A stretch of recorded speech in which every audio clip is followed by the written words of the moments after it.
కావాలనే మీ కలను నెరవేర్చుకోండి. సంప్రదించండి హెగ్డే ఫెర్టిలిటీ, హైదరాబాద్, తెలంగాణ.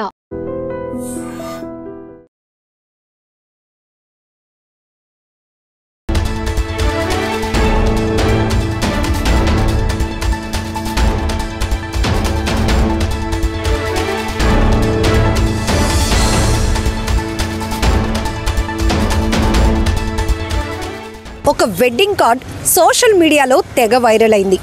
ఆ వైరల్ కావడంతోనే ఆ పెళ్లి కాస్త ఆగిపోయింది. ఇది ఎక్కడ అనుకుంటున్నారా? ఆంధ్రప్రదేశ్ రాష్ట్రంలో. ఇంతకీ పెళ్లి ఆగిపోవడం ఏంటి, వైరల్ అవ్వటం ఏంటి వెడ్డింగ్ కార్డ్ అనుకుంటున్నారా? అవునండి, ఆ యువకుడు ఓ ఇద్దరు అక్కా చెల్లెల్ని పెళ్లి చేసుకోవడానికి ఈ నెల 10వ తేదీన ముహూర్తాన్ని ఫిక్స్ చేసుకున్నాడు. అందులోనూ అక్కా చెల్లెళ్ళు ఇద్దరు కూడా మైనర్లు కావటంతో ఈ వైరల్ అయిన వెడ్డింగ్ కార్డ్ కాస్త అధికారుల వరకు చేరింది. దాంతో రంగంలోనికి దిగిన పోలీసులు దాంట్లో ఉన్న అడ్రస్ని ట్రేస్ చేసి పెళ్లిని ఆపేశారు. ఆ యువకుడిని కూడా అదుపులోనికి తీసుకున్నారు. శ్రీ సత్యసాయి జిల్లా గోరంట్లకు చెందిన యువకుడు కర్ణాటకలోని బాగేపల్లికి చెందిన అక్కా చెల్లెళ్లను పెళ్లి చేసుకునేందుకు పెద్దల ముహూర్తం ఫిక్స్ చేశారు. ఏప్రిల్ 10వ తేదీ గురువారం ఒకే ముహూర్తానికి పెళ్లి చేయడానికి అన్ని ఏర్పాట్లు కూడా చేసేశారు. ఈ క్రమంలోనే వెడ్డింగ్ కార్డ్ సోషల్ మీడియాలో వైరల్ అయింది. ఇద్దరు అమ్మాయిలు మైనర్లని తెలియటంతో ఐసిడిఎస్ అధికారులు రంగంలోనికి దిగారు. వెంటనే విచారణ చేపట్టారు. పోలీసులు కూడా ఈ వ్యవహారంపై ఆరా తీశారు. అయితే అధికారులు పోలీసుల విచారణలో అమ్మాయిల్లో ఒకరికి 16 ఏళ్లు, మరొకరికి 15 ఏళ్లు ఉన్నాయని తేలింది. వెంటనే అధికారులు ఇరువైపుల తల్లిదండ్రులను, బంధువులను, కళ్యాణ మండపం నిర్వాహకుడిని కూడా స్టేషన్కి పిలిపించి మాట్లాడారు. సోషల్ మీడియాలో ఇద్దరు మైనర్ గర్ల్స్కి వచ్చేసి వాళ్ళ మేనమామ పెళ్లి చేసుకుంటున్నారని చెప్పేసి ఒక వెడ్డింగ్ కార్డు వైరల్ కావడం జరిగింది. దాని మీద ఐసిడిఎస్ ఆఫీసర్స్ వాళ్ళ ఇంటికి పోయి వాళ్ళను కౌన్సిలింగ్ చేస్తున్న టైంలో కొంచెం గలాట జరిగి పోలీస్ స్టేషన్లో కూడా కంప్లైంట్ ఇచ్చినారు. ఈ కంప్లైంట్ మేరకు పోలీసులు పబ్లిక్ సర్వెంట్స్ మీద అసాల్ట్ చేసినారు కాబట్టి దాని మీద కేసు రిజిస్టర్ జరిగింది. తర్వాత అమ్మాయి తల్లిదండ్రులు, అబ్బాయి తల్లిదండ్రులు పిలిచి లోకల్ సిఐ, గోరల్ల సిఐ కౌన్సిలింగ్ ఇచ్చినాడు. దాని మీద స్ట్రింజెంట్ యాక్షన్ తీసుకున్నాం. మీ ప్రజలకు ఒకటి తెలియవచ్చేది, మైనర్ పిల్లలు పోక్సో యాక్ట్ చాలా పవర్ఫుల్గా ఉంది. ఏదైనా సరే చేసినప్పుడు చట్టబద్ధంగా చేయాలి. నీ పిల్లలు కావచ్చు కానీ చట్ట పరిధిలోనే చేయాలి. చట్టానికి వ్యతిరేకంగా చేస్తే మాత్రం అదే చట్టాలు ఎత్తుకొని ఇబ్బంది పడతారు. పోక్సో కేసులు ఏదొచ్చినా కూడా 18 ఇయర్స్ తర్వాతనే పిల్లలకు రైట్స్ వస్తాయి. 18 ఇయర్స్ బిలో తల్లిదండ్రులకు రైట్స్ ఉంటాయి. అదేవిధంగా 8 ఇయర్స్ బిలో తల్లిదండ్రులు ఏం చేసినా కూడా వాళ్ళు కూడా పనిష్మెంట్ తీసుకోవాల్సి వస్తుంది. దయచేసి అందరూ అవగాహన పెంచుకోవాలి. ఈరోజు శక్తి టీములు కానీ, తర్వాత మహిళా పోలీస్ ఆఫీసర్స్ కానీ, తర్వాత స్కూల్లోకి వచ్చేసి మేము అందరికి కౌన్సిలింగ్ ఇస్తున్నాం.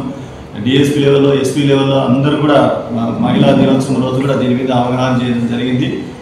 ప్రజలకు ఏదైనా సరే చట్ట పరిధిలోనే ఉండి చట్ట పరిధిలోనే బిహేవ్ చేయాలి.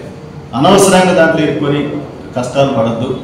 దయచేసి మైనర్ కేసుల్లో చాలా జాగ్రత్తగా ఉండాలని చెప్పేసి కోరుకుంటున్నాం. అదేవిధంగా పిల్లలు కూడా మా ఇద్దరు ఇష్టపడిపోయినాం అదన్నీ చెప్తే అది కూడా కుదరదు. పోలీసులు ఐసిడిఎస్ సూపర్వైజర్ కౌన్సిలింగ్ ఇచ్చారు. ఇలా చట్టాన్ని ధిక్కరించి పెళ్లి చేస్తే కఠిన చర్యలు తీసుకుంటామని హెచ్చరించారు. అయితే ఇరు వర్గాల వారు ఇద్దరితో కాకపోయినా ఒక్క అమ్మాయితోనైనా పెళ్లి చేసేందుకు అనుమతించాలని కోరారట. కానీ ఇద్దరూ మైనర్లే కావటంతో అధికారులు నో చెప్పారు. చిన్న పిల్లలకు పెళ్లి చేస్తే వచ్చే సమస్యలు వారికి వివరించారు. ఆ వెంటనే ఇరు వర్గాలు ఈ పెళ్లిని ఆపేశారని చెప్తున్నారు. కానీ ఇరు వర్గాలు పెళ్లాపేందుకు నిరాకరించడంతో ఐసిడిఎస్ సూపర్వైజర్ ఫిర్యాదుతో పోలీసులు కేసు నమోదు చేసినట్లు తెలుస్తోంది. మొత్తం మీద సోషల్ మీడియాలో వెడ్డింగ్ కార్డ్ వైరల్ కావడంతో ఆ పెళ్లి కాస్త ఆగిపోయింది. ఇప్పుడు ఈ వార్త కూడా సోషల్ మీడియాలో తెగ చక్కర్లు కొడుతుందండోయ్. నా పేరు రజిత, ఐసిడిఎస్ సూపర్వైజర్. ఈరోజు వాట్సాప్లో ఒకటి వైరల్ అవుతుందని నా దృష్టికి వచ్చింది. మా పై అధికారులు కూడా నాకు ఇంటిమేషన్ ఇచ్చారు దాన్ని ఫాలోఅప్ చేయమని. అక్కడికి వెళ్ళి చూస్తే ఇక్కడ ఎంక్వైరీ చేసాం మా ఇంటి దగ్గరికి. నా సీఎం పోస్ట్ అంటే మన గ్రామవాడి సచివాలయం వాళ్ళ టీంని కూడా తీసుకెళ్ళాను. నాతో పాటు తీసుకెళ్తే అక్కడ తెలిసిన విషయం ఏంటంటే అమ్మాయిలు ఇద్దరు మైనర్లు అని తెలిసింది. వాళ్ళని కౌన్సిలింగ్ ఇచ్చాము. మ్యారేజ్ చేయకూడదు, ఆపేయండి అని కౌన్సిలింగ్ చేశాము. అంతవరకు కౌన్సిలింగ్ చేసాము. వాళ్ళు ఓకే లేదు మేడం చేస్తాము అంటే, లేదండి ఇక ఇష్యూ అవుతుంది మ్యారేజ్ మ్యారేజ్ చేస్తానని తెలియజెప్పినాము.